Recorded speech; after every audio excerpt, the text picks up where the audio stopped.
What's going on, guys? Welcome back to the channel. Tonight we're not going to be talking about this engine in a truck.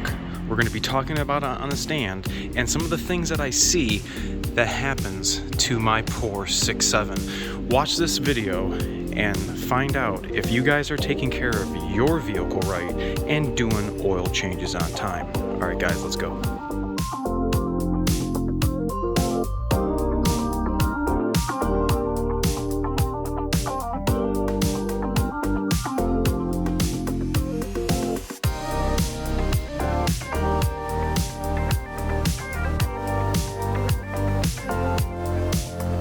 Guys, welcome back to the channel. A little different than what we usually see, but I wanted to cover this and talk about things not to do to your 6.7. This thing came out of a 17 F650 750 chassis with about 90,000 miles on it, and it came in for it being locked up. Now, one of the things we did, obviously, before pulling the engine out, was we verified the customer concern.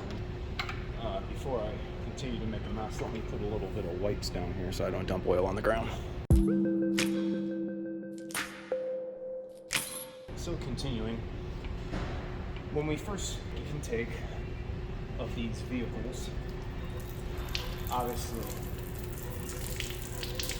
verifying the customer concern is the first thing you're supposed to do. This particular vehicle had about 96,000 miles. It is a 2017. Now, the reason for this particular unit coming in, you guys know we're talking about it being locked up. How does one lock the engine up? How does one ruin an engine that has been so well developed and prepared for these Super Duties?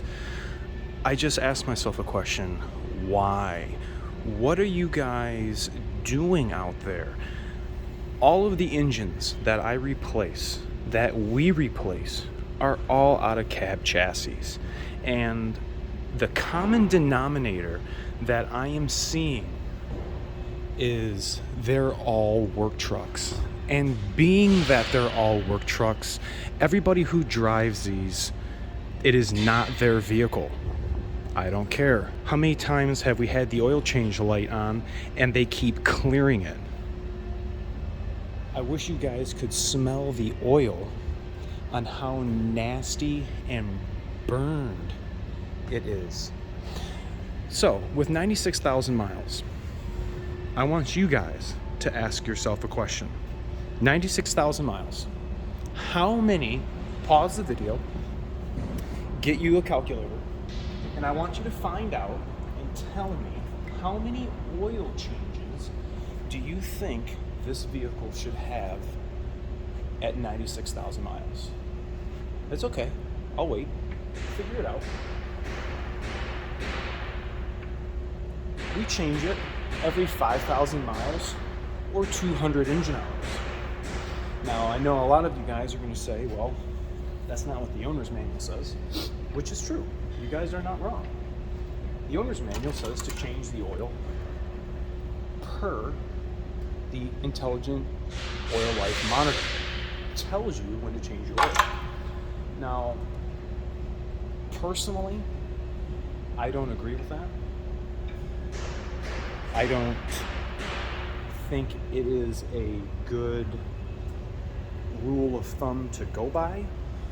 However, my recommendations are as what I stated. Every 200 hours or 5,000 miles of operation. It's that simple. There's no reason that we should only have 5 oil changes for 96,000 miles. Why would somebody be doing 20,000, 25,000 mile gaps in oil change intervals? It's really hard for me to wrap my head around that. I don't know if it's a stupidity, if it's laziness. As you guys hear me mention in my past videos, knowing is half the battle. I don't think it's very hard to know how to take care of these things. Every vehicle comes with their owner's manual. And unfortunately, when you don't read the owner's manual and you don't change the oil, eventually, 96,000 miles is a good job. This engine served its purpose, but not for a million miles. Not for a million miles like you guys have seen in my previous videos. There should be no reason that there shouldn't be a million-mile plus Powerstroke. But sadly, humans, we are not perfect, and we have caused some extensive damage to the main bearings. I'm gonna try to get in here so you guys can check this out, so you guys can look at this. Look at that right there. Look at this bearing material. This bearing that was here is here on the counter shelving unit we use. Look at this bearing. Oh, for crying out loud. This was the only one that he could get off. He wound up putting the other ones back on because it was just a waste of time. But look it up in this crack here. Look at this. Here's a good journal, but you can start to see that bearing was about to fail as well.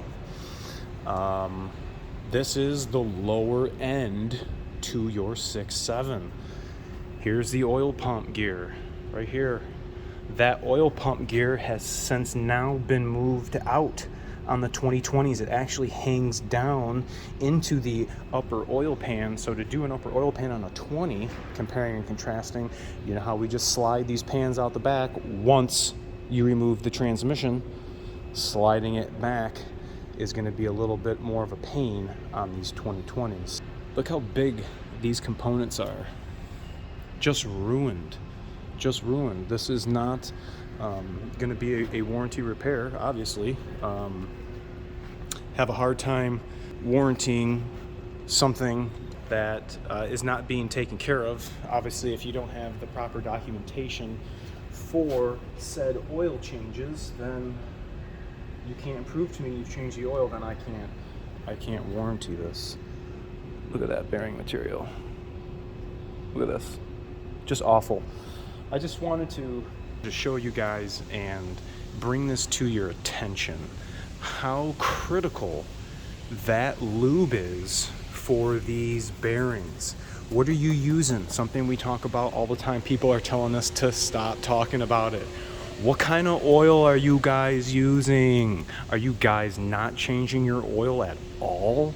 You should smell this oil in this engine, or what's left of this oil. Nasty. Just because you're using full synthetic oil, it does not mean you go 20,000 miles on an oil change. I am going to guarantee you that this client does not take their engine oil for a sample and find out what is inside or what even the health of their engine is. Dead. That's what it is right now. Be sure to use good quality oil. If you guys want to push it to 7,500, use some good oil and change it. If you're going to do 7,500 miles, I want you to send it into the lab and I want you to get it tested. We have a real truck right there, 6-point go. Check out that big turbo that we put on my coworker's truck. He's working on this, and this is something I wanted to show you guys. He takes care of his truck. Why can't you guys take care of this one? 6.7, unhappy, 6.7. This one, going to the grave. All right, you guys. Tell me what you think about this in the comment section below. If anybody's ever had to deal with these same problems, whether it be you're a technician, your own owner-operator, or you are a client who knows absolutely nothing about these engines, and this is your situation. Make sure to tell me what you think about this in the comment section. Remember to like, comment, sub, share. And if you want to get on the podcast, make sure to check out the email so we can get you guys in queue and talk about the best trucks, best engines on the planet when you take care of them. All right, you guys, thanks so much for watching, and we'll catch you next time.